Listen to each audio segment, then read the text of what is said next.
What's going on, folks? Welcome to the Rec Nation, guys. We're getting back into some Sabaton history. This is 1916 Part 2, heavily requested by Night Kiss.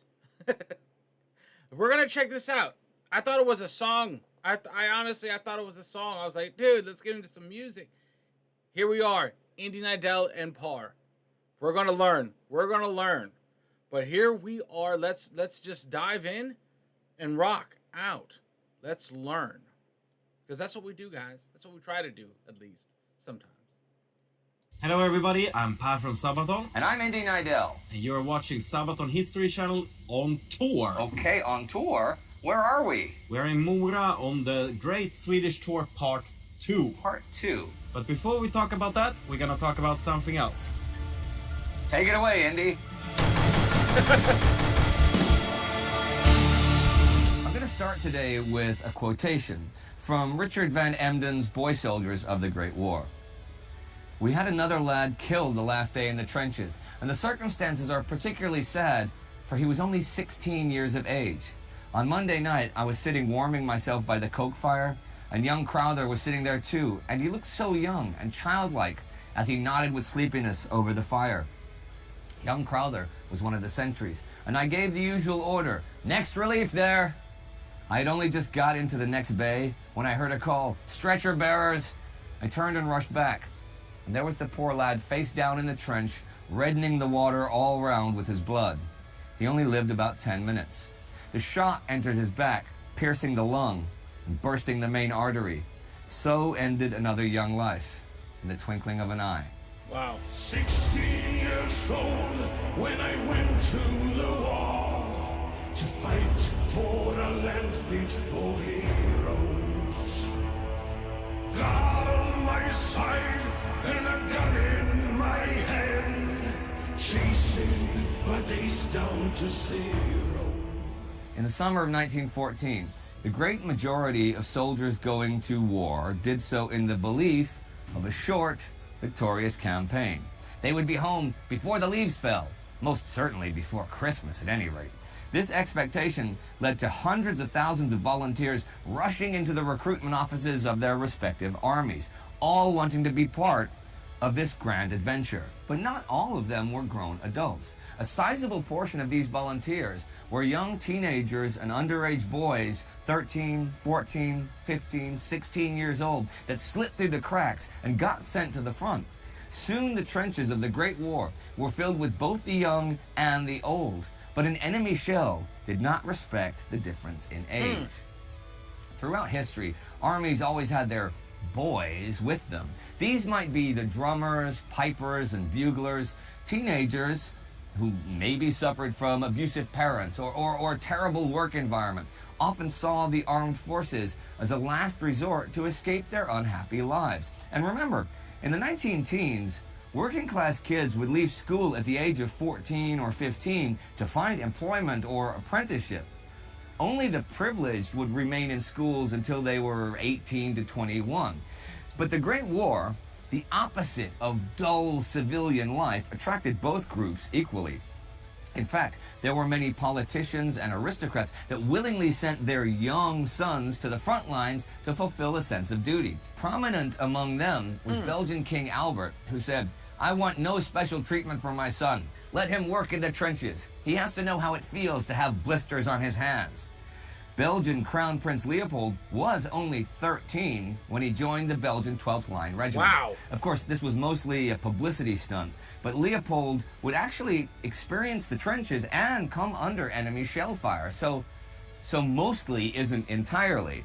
Back then, the demands of the monarchy, the church, and the army for obedience and discipline were pretty universal, and they were intertwined with society. Each classroom would proudly display paintings of famous military leaders or decisive battles to remind students about their nation's glorious history. The armed forces were seen as bulwarks of security and identity. Maybe nowhere was this more apparent than in Imperial Germany. I mean, it was not by chance that the sailor suit was the most popular dress for young boys at the time. Teachers and professors also played a huge part in stirring up patriotic fervor among the youth, who longed to get their chance for glory worth remembering. We all volunteered and we wrote down our names and we added 2 years to our ages. Eager for life and ahead of the game, ready for history's pages. But this dream was soon shattered on the battlefields of the Great War. The Battle of Langemarck in November 19... It's wild. Like, there's so many, you know, when I feel like when a country is under duress or at war times, like the military is just like, we need bodies.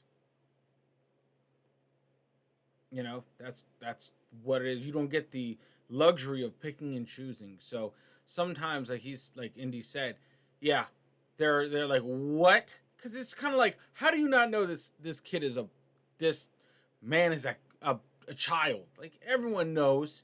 You can't bullshit. Like, you can't bullshit it. Like, you look at someone, you're like, yeah, he's a boy. You know, like, what are we gonna do? But it's like, you have numbers. You anybody with a rifle is a relief at that point. I could imagine. You know, and yeah, I get it. I mean, the military, I feel like, is still out there as kind of like for those that it's like it attracts both still to this day. It's like those that are lost but seek adventure, or are looking for fulfillment elsewhere.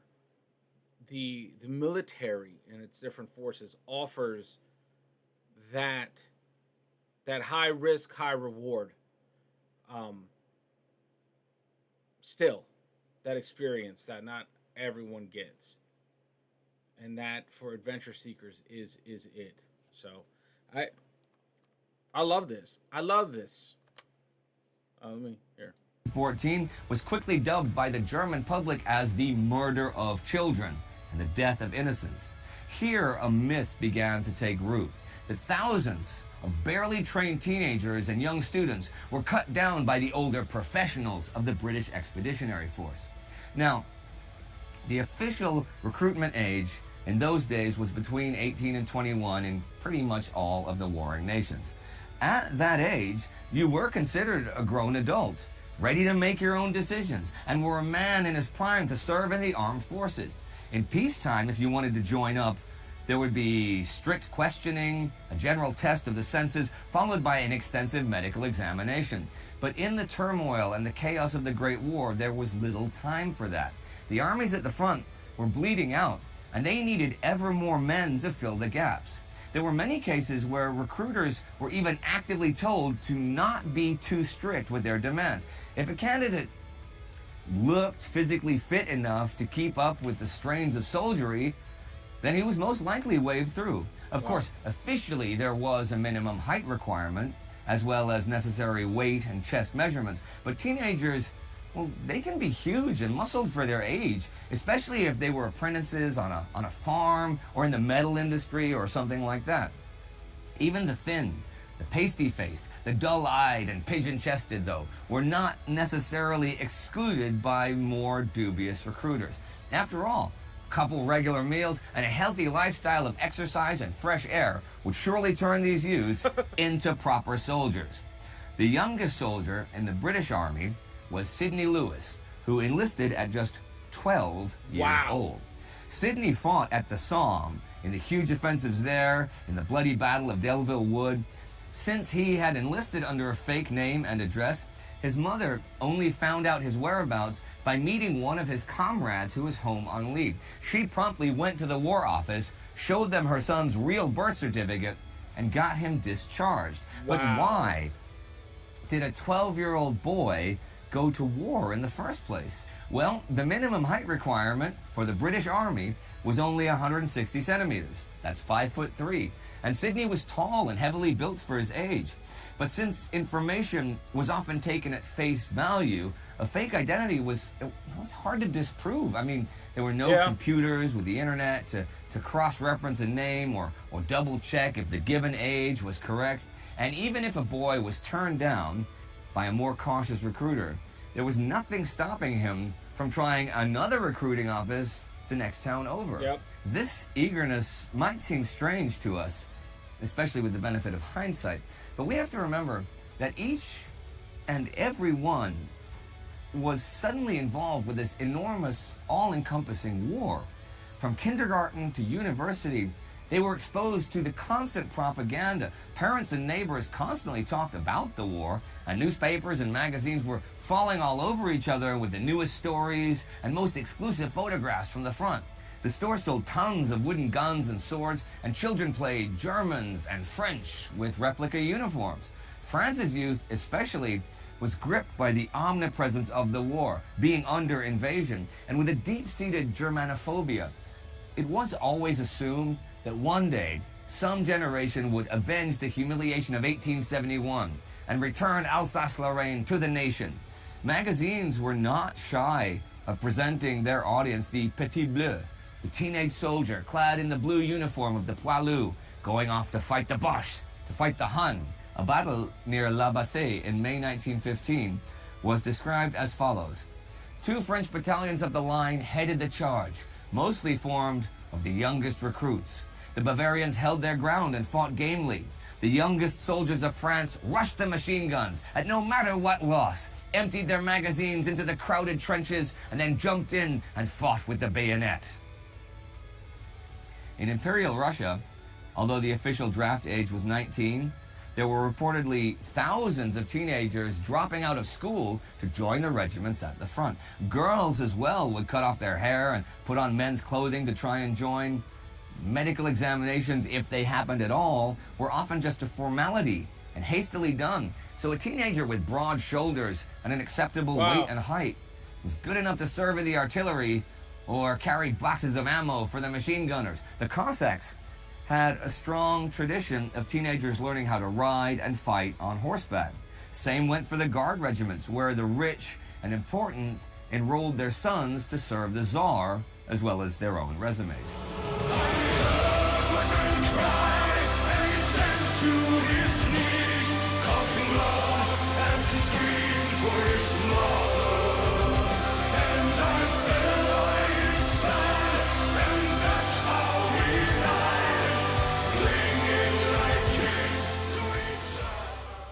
There were also several frontline units that deployed children as spies, since they were considered less suspicious when they were roaming the countryside between the front lines.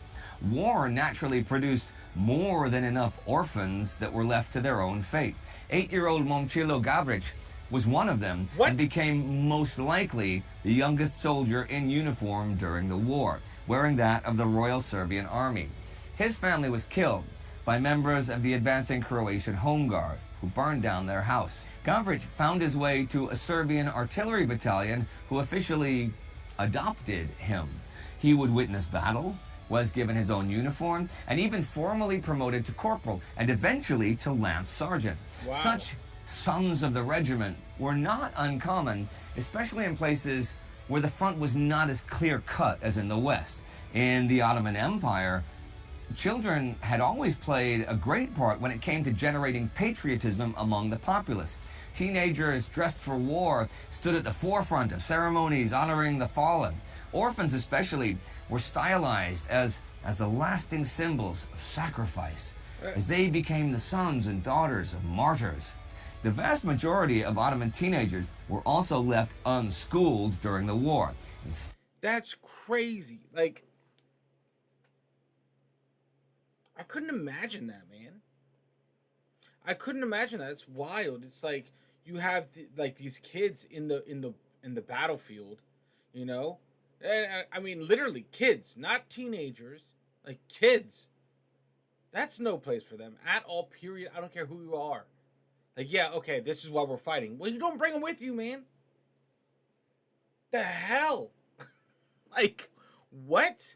Maybe you know what though. That's just me. But think about this, right? We say World War II a lot, and that was a different generation of people. Well, World War I, like, that cut World War II veterans' teeth, like that. Like, so listen, World War II rolls along, And then guess what? Let's say your father is one of these kids that went off and fought at 8 years old. You know what I mean? Like, you're not having a normal life. I mean, you see what I'm saying? Like, this is their, or like World War II, like those guys that were just built different. This is like their origin story. This is where that generation stemmed from, right here, in the midst of all of this. Like, that's wild to think about. Instead, they were taken up by paramilitary associations like the Strength Association or the Youth League. All of the warring nations had such outdoor youth clubs and scout movements, often with semi-military undertones. Here, the children wore their own uniforms, badges, and flags. They marched through the country singing patriotic songs or sat together at campfires, sharing stories of military legends and war heroes, stories which the boy soldiers wanted to experience themselves in the Great War of their time. Yet these would very often not have the happy ending they wished for. No. And someday, that war would end one way or the other. But most soldiers would carry both internal and external scars forever with them. If the violence and horrors could break grown men, then it would most certainly affect the minds of the young. Indeed, many teenagers who came back after months or even just weeks at the front were unable to return to society. Often they were left in a pathological state of trauma and shock. How can anyone expect them to return to school or apprenticeship after witnessing all the death and destruction? Tough to say if these were really the unlucky ones, though, as the graveyards of the Great War are certainly full with graves of underage soldiers. Fake identities mean that we can never be sure how many actually fought and died, and many, many parents would never find their teenage son's final resting place. Oh, man. Yep. I lay in the mud and the guts and the blood, and I wept as his body grew colder. And I called for my mother, and she never came, though it wasn't my fault, and I wasn't to blame. Okay, now we said Wow. we are in. What a good story. I mean, you know, it's crazy because I think you still have kids, soldiers out there in Africa. Granted, I think that everything's different. But like in this era, I think it's just because of that pride, that adventure, and everyone thought it was going to be different. People thought it was going to be a quick in and out. It definitely was not. Mora, which is in Sweden. And tell us a little bit about this tour and why we're here and what we're doing. This is the second part of the Great Swedish Tour. Guys, if you don't know who Sabaton is, they are an awesome educational metal band. I know that sounds like stupid for anyone that doesn't know who Sabaton is, but all of their songs revolve around history. I mean, phenomenal band. If you guys don't know who they are, we have some reactions to them over on Arius in the Nation, and highly one of my top 5 bands on that channel that I've discovered. Okay. We did 30 shows, 30 cities in Sweden. Yeah. Very few bands do that. Most, they do Stockholm, Gothenburg, maybe a few more, but we did 30. Yeah. And after we did 30, we thought it was so fun, so we found another 20 more cities, including here in Mora, which is where we also decided that that's where we're gonna film the Sabaton History channel. So that's why I came up from Stockholm so that we can do this today. But I saw you guys play at the beginning. I saw you in Eskilstuna last time. Yeah, that was fun. Now, what is so different then, or what is so much fun about touring Sweden as opposed to an international tour? It's quite a lot of different, you know, we get to play a little bit different set. Yeah. We play more songs in Swedish than we normally do from Carolus Rex. And we're touring with a stage set that we're currently sitting in that looks very different from what we normally do. You see, we're not sitting on a tank this time. We are not sitting on a tank this time. We're not surrounded by barbed wire, which is what we like at home even. You know, we're so used to it. keep barbed wire by the bed at home. My wife goes crazy, but what the heck, you know? Realism. And so it's a little bit different, and the whole idea about this tour was born a little bit about the corona. You know, people shouldn't travel during corona, so we travel to them. Right. And also to make smaller shows in order to, not have super events. You know. Yeah. So that was the plan with the idea why we started. Now we are, of course, a couple of years later. Now we're just doing it because we love it so much. And you're really playing like everywhere. I mean, 50 Swedish places. That's a lot. Yeah, we play a lot of them, which very few bands have ever been to before. We started a tour in Övertorneå, Which I've never been to. and very few people have been. Yeah. And now we are here, after a few days, we're here in Mora, which Yeah. you never been. No, I have been to Mora, actually. Yeah. I've never played in Mora. Ah. Mora was actually, when I first came to Stockholm in 1996, a guy I knew was going skiing in Löfsdalen, and the first time I'd ever been skiing in my life, it took me through Mora. I couldn't speak any Swedish. I'd only been in Sweden for like 3 weeks. This is the second time, 25 years later, that I've been in Mora. But even, like, I've toured a lot with Swedish bands around Sweden. I think I've played in, like, every town in Sweden. I've never played in Mora.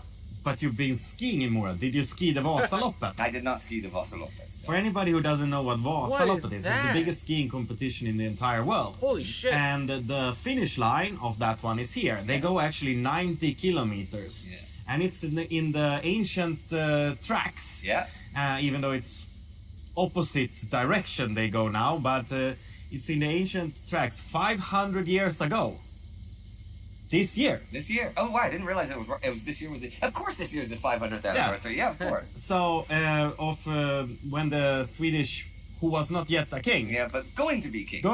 soon to be king, went by skiing to escape from the Danish king, As you do. as you do, and rally supporters. And it worked out. It worked out pretty well. But Have you ever done Vasaloppet? I have not done Vasaloppet. Do you like skiing? I like skiing. I skied a lot when I was younger. I was competing in skiing when I was younger.